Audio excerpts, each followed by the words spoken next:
one to control.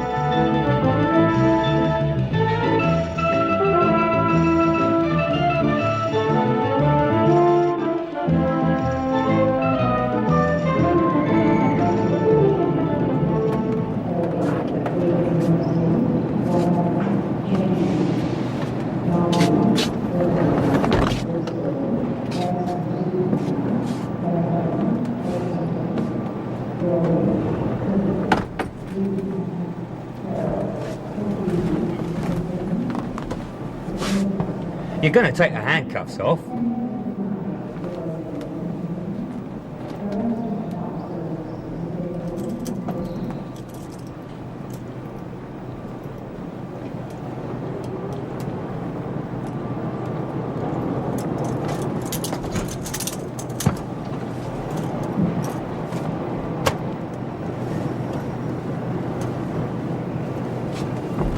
Try anything funny, you regret it? I'm not like that. That's nice to know.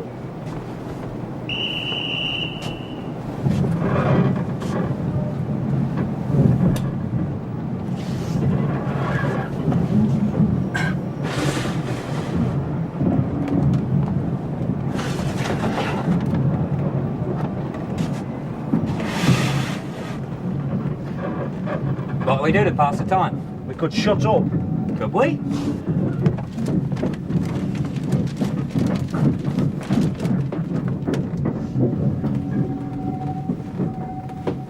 Game of cards? No. Not to gamble? No! Look, just because you're a copper, you don't have to be a dead neck. Watch it! Dead neck.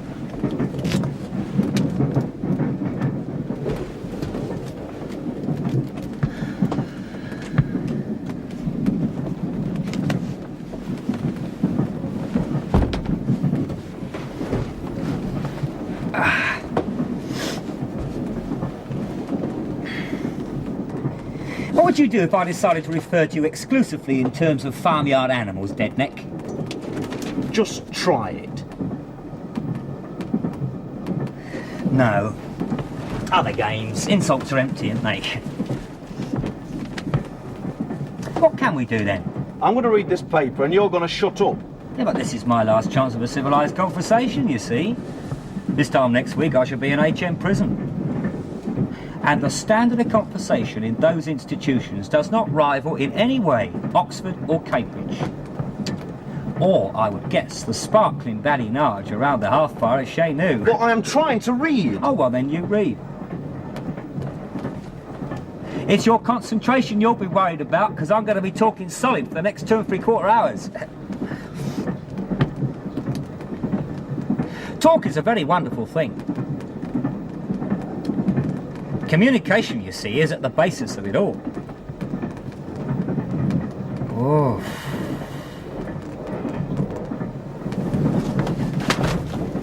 Farewell, London town. See you around sometime.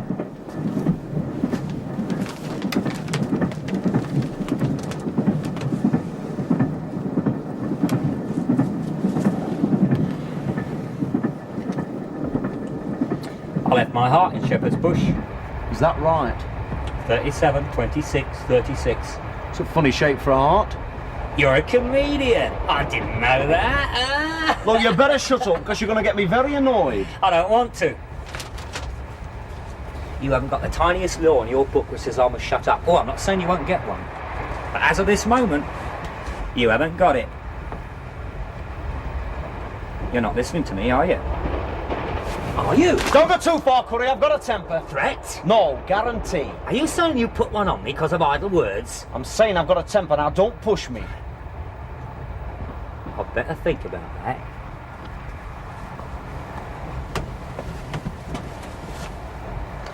Wonder what I'll get for blowing that weeny little safe.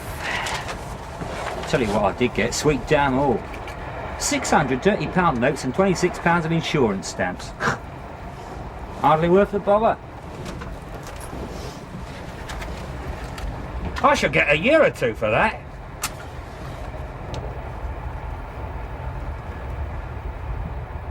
What's going to happen to the heart I left in Shepherd's Bush?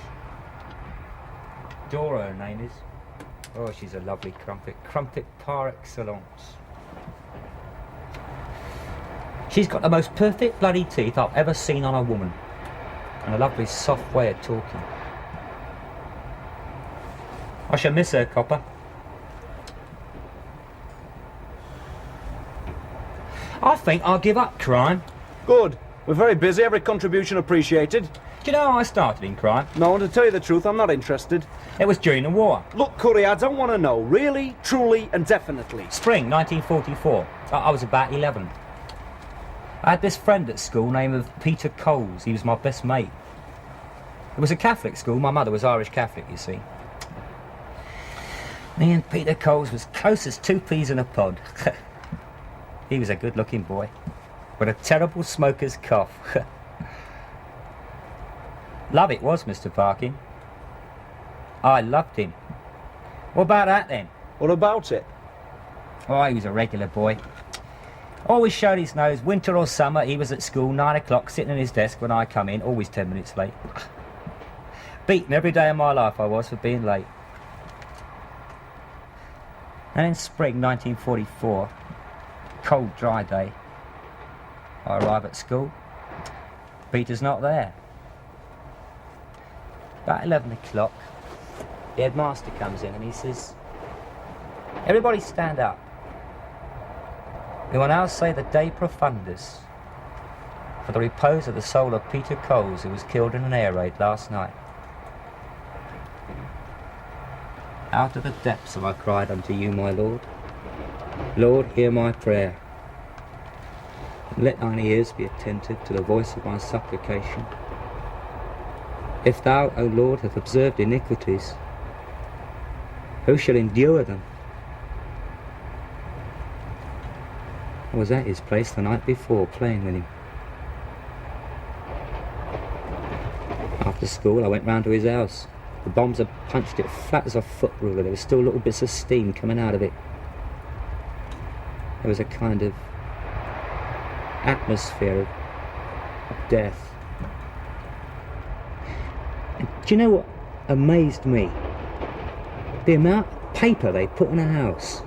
It was just broken bricks and tons of charred paper.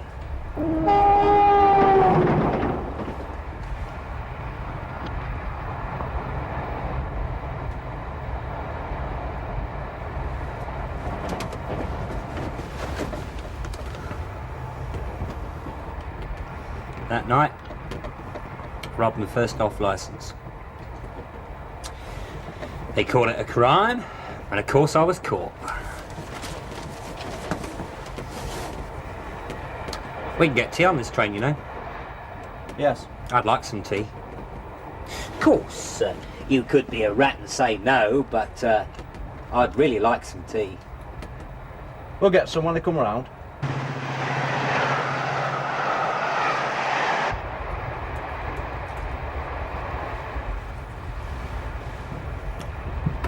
You're married, Mr. Parkin? Aye. Did you beat your wife? Sorry about that, I'm a bit cheeky sometimes, saying it too fast without meaning it. Sorry. Okay. You've got a kind of open face for a cop. Honest. You haven't. Right. The reason I asked you was, remember I was telling you about Dora with the beautiful teeth? Do you know, she's the first bird I ever wanted to marry. I got marriage on the brain. To her. I think I blew that little post office at Fitley to get the money together to marry her. Ah, maybe that's a fantasy. Maybe. One thing's for sure, she won't be there when I come out. Woman don't wait 1, maybe 2 years. Well, not her, she's desirable to fellas. She was great to live with. Kind. Thoughtful. I shall miss her. Look, you're talking yourself into a mood.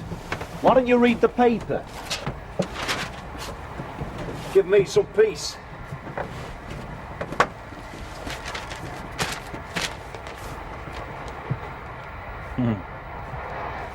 Been a good year for robberies. You won't have many friends, Curry. How's that? You're too busy talking, they could never introduce themselves. Ah, that's you. Me? Yeah, you're bringing it all out of me. Come again? It's your sympathetic face, like I told you I can talk to you. Pity. I want you to listen to me. I wish you could avoid it. No, I want to talk business. Business? I want to ask for some help, some advice. I've got something to exchange with you. Exchange what? I know something. Well, what?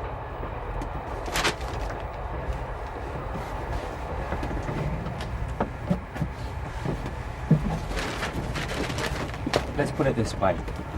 I don't want to go to prison, and I don't want to lose Dora. You mentioned that. I know something big. What?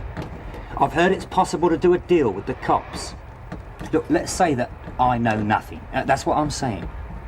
But suppose I suddenly remembered, like, that I did know something about a big job, and I kind of told you, and you caught these people. Is there a deal in it for me? Look, you'll go to court and you'll get sentenced. Now, supposing you did help us with a big job and we got convictions, might go easier for you. Well, I'd like you to clarify that. I can't, and I wouldn't. Yeah, but if I told you something about a big job, you reckon I'd get leniency? Yeah, go on. It's a long story, how I heard about it. What job? Like I said, it's a long story. All right. Take your time. Start at the beginning. First you don't want me to talk, now you do. Yeah, that's right, Curry. Come on. What big job? The theft, in a week from now, of £250,000 of gold bullion from London Airport. Big enough for you, Mr. Parkin?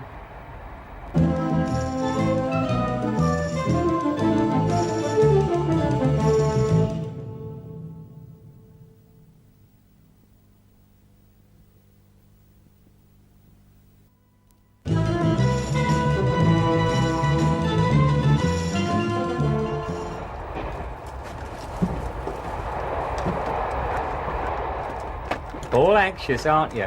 All anxious for me to talk. Who's setting up this job? John Selfridge.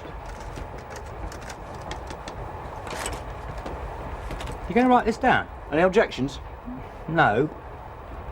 But it will be better for me, won't it? I'll be sent up for less time. Probably, if we get convictions, if this job's what you say it is. OK. Go on. Well, this bloke Selfridge, he asked me and Dora round to have a drink in his pad. He's very smooth, very quiet, very clever. I found him a bit creepy. Know anything about his background? I wasn't investigating him for the police, you know. He's the sort of bloke who's got no form, I can tell the type. You check, I'll bet you'll find no form. Dora, he gives a drink to. Me, he takes into a kind of workroom. Yes. He shows me a pound of gelignite and a little detonator. Oh, can I have your sugar? Yes. He wants to know whether the detonator's big enough to blow the jelly. I say that in my considered opinion, yes. He says that's all he wants to know, so I ask him what the job is and he tells me to mind my own business. Now, although he definitely got a point there, it kind of niggled me. I suppose the whole scene that Mr. Selfridge had going for him, it kind of aroused my curiosity. Right. So I had a little chat with him. Then we go back into the split-level drawing room where Dora's knocking back the Bacardis, and there's a mate of mine from way back there, a bloke called Tiny Wallace. You know him? No. Oh, you can tell you come from the provinces. Tiny Wallace is the driver. You want to do a big hoist? You get Tiny Wallace to do your transport. Wallace? Yeah. I.S. Anyway, that night I goes out with Tiny and I get him as drunk as a Caesar. And he tells me everything. Now the job's London Airport, it's next Friday. It's a through shipment of bullion from the US to France for the French government. Once he starts talking, he can't stop, you know. So he says it's shed number 3. Now that rings a bell. How? Shed number 3, Boat cargo, I know it well. Look, the scene's this. Gold comes in Friday morning from New York. It's locked away in Customs Bond Shed 11. Now, the keys of the bond sheds are kept in shed number 3. I know that shed. You said. It so happens to have been built like a concrete bunker. So I says to Tiny, here, you going to be inside when you blow that safe? What are you going to do about ventilation? That had him. Ventilation? It's got you too and all, isn't it? Look, When you blow a piece of jelly in a confined space, the atmospheric pressure increases by 27,000 times the volume of the jelly blown. You might as well donate your body for medical research. They don't build those places like that by accident, you know. Well, what did Wallace say? Well, he took me straight away to see Selfridge. Selfridge was hopping mad because Wallace had blurted. But he soon came to his senses. Stupid git. It annoys me, you know. The top of the crime scene, you get these smooth as oil operators, thick as a co-op loaf. And what aggravates is they set these jobs up and they're successful. And it's me, been in the work umpteen years. I go into a chemist shop, pinch a bottle of cough linctus, and I'll get caught. You know, one of these days I'll have to take a long look at myself. Pitiful. Well, you told Selfridge about the dangers of blowing the safe. Yeah. Well, he gets on the phone. About half hour later, a little bloke, called, funnily enough, Littlewood. He comes round. Well, anyway, this Littlewood argues with me like he's God's answer to the cracksman's dream. He says I'm talking a load of rubbish. OK, I says, let me shake your hand. Because this time next Friday, you're just going to be an obituary notice. So? Oh, Mr. Big, very regal-like, points at Littlewood and says, get out. Then he turns to me and he says, you're hired. Hired? Right. And? I told him to get lost. And? Well, I mean, he really annoyed me, you know. And? Well, I starts to walk out. So he comes across to me with a very confident, now let's sit down and discuss this properly kind of smile. He tells me how there's 8 of them on the job, mostly transport, how it's a walkover, and what's my price. I should have walked out. You didn't? No, I went over and joined Dora with the Bacardis. Then I had 3 margaritas. Do you know them drinks? Look, I want some more details of the raid. Timing? Next Friday, 11 o'clock. He's got 2 blokes dressed as security guards. Names? Don't know. That's honest. Oh, he did say that one of them used to work in security at London Airport. Right, 11 o'clock, what happens? Well, 10 o'clock, the new shift comes on. The night guards start a systematic buildings check, arriving at shed number 3 about 11 o'clock. The old guard knows the way in. Oh, they also know how to open the door of shed number 3. But whether it's with a key or other means, I don't know. Look, have I got this right? They're going to blow the safe in shed 3 to get the keys to customs bond shed 11. Right. Where the gold bullion is.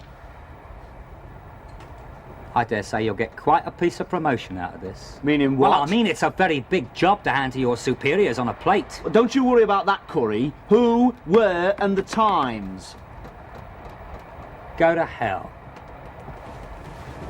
Well, what's that supposed to mean? Well, I mean, what guarantees have I got? Here I am like a dumb idiot spilling it all. And you taking your little notes? Well, I mean, what guarantees? None. I want to tell you a story about the first time I was arrested. Look, where did this gang meet before the raid? Have they got a van to Look, sell? shut up! I'm telling you this story. Don't interrupt me. Let me have my say. Like I said, I was 11 years old when I saw my first cop shop. 11. And very frightened. When I got in there, this sergeant put the fear of God into me. He said if I didn't talk, he'd bash me. I don't believe you. He forced me to talk, like you'd like to force me to talk. He didn't tell me I had any rights. I didn't have to say anything. You see, nobody saw me at that off-licence. I was just picked up later on that night in a playground smoking with 100 cigarettes. So they took me in and charged me with stealing 1,000 cigarettes. Actually, I'd taken 400. The bloke at the off-licence, he'd helped himself to the rest, I reckon. Anyway, this sergeant said to me, kid, when you go to court, you say that you stole 1,000 cigarettes. You say that to anybody who asks you, because if you don't, I'll find you wherever you are and kick your head in. Rubbish! That's when I lost my respect for your uniform, the law it represents, the society it administers. They can't even leave kids alone. You're going too far, Curry. Never far enough. I told you that story so you'd realise that a long time ago a copper told me to shut up and take the rap, and I did, and that's why nowadays I don't keep quiet. I talk to coppers and they listen because they bloody well have to, and in the end I ridicule them. Fat chance. No, don't talk, Mr. Parkin. Listen. Because there's 1 or 2 details about that London airport job you should know. Something very important that Dora said. Okay. Are you listening? Yes. Carefully. Go on. I told you when Selfridge took me out the living room to have that little chat, this bloke Wallace turned up and shared a couple of Bacardis with Dora. While they were drinking them, the phone rang. Some mate comes in and says there's a phone call from Leeds for Mr. Selfridge. Wallace said he'd take it. Dora said he was obviously arranging something. Are you following this? Sort of. Are you all ears? I'm listening. Then Wallace came back and he said to Dora, "Here, love, the public had never believed this, but there's a bent copper on this London airport job. He's the boss." That was him on the phone in Ormsford. Bent copper? Right. Who? You. What kind of game are you playing? They call it charades. Haven't you guessed? I was playing an arrested man idly passing the time on a train, making fun of a cop. I don't follow. I made it all up. Yeah, well, I don't believe you. Really? Well, look, all those names I give you, what have they all got in common? Selfridge, Wallace, Littlewood. They're all shops in Oxford Street. It was just to pass the time. And you think that's funny? I told you, you were like that sergeant. You told me to shut up. And when a cop says that to me, I don't. Actually, it is funny. You can shut up now! As I was saying, actually, it is funny. I usually let them find out for themselves. It's just a lot of eyewash. Well, keeps them busy. I don't know why I told you. I must like your face, Mr. Parkin. Well, I don't like your face, curry. It's a story in my life, Constable, but it's the only one I've got. Leeds City in 10 minutes. Well, I've enjoyed this journey, Mr. Parkin. You make a very intelligent conversationalist. And a very attentive listener.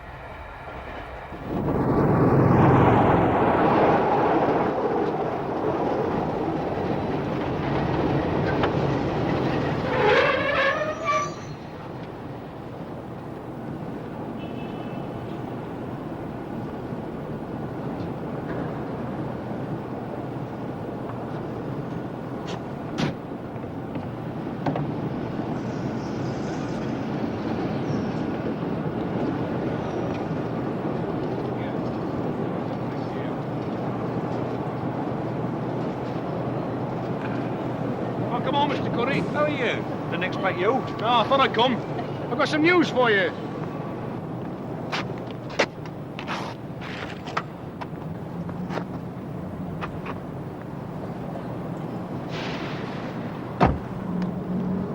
What news?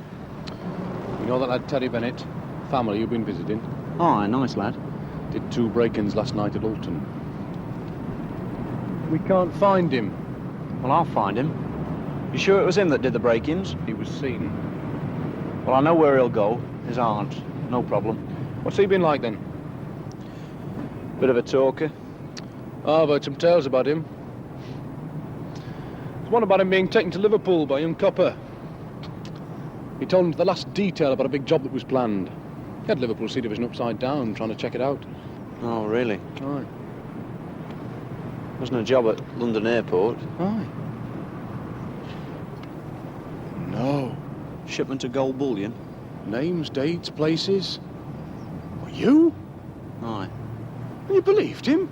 Well, it was very believable. Get over it.